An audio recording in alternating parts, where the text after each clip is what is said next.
taking a different perspective on why we must pass through suffering in this mortal life. Just like Abraham. Abraham can die, not have children, but I can still make him have endless descendants with physical bodies. Abraham can die, not have children, but I can still make him have endless descendants with physical bodies, right?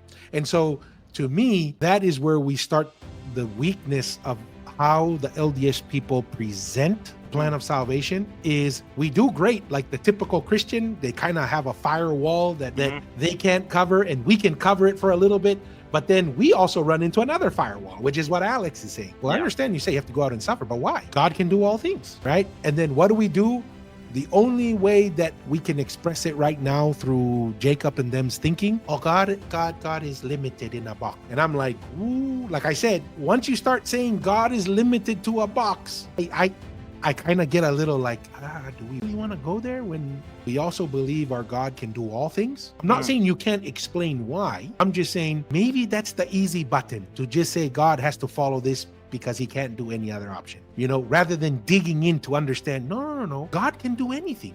Why is God choosing to do it this way? And try to understand why he's choosing to do this way versus other ways, which is what Alex is kind of digging at. Any thoughts? So my question would be like, how would you answer, and how do you think Jacob should have started in, like, why do you think suffering and stuff still happens? And how would you explain that? Like, how would you kind of explain to Alex why suffering and evil things do exist in the world today, and it's God? Yes. So the shortest way I can answer this is this: because Adam and Eve disobeyed God directly, they put themselves in position that the only way to get back to God was through pain and suffering. And it was up to them.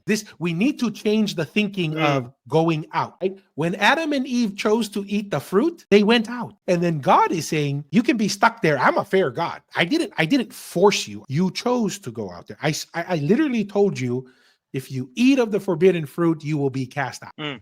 Or, not necessarily cast out, but he says you'll surely die. And I take the interpretation that that's not physical death, that's spiritual death, meaning you're going to be separated from me. I'm not going to be able to talk to you because you violated our agreement. And my justice says we cannot be together.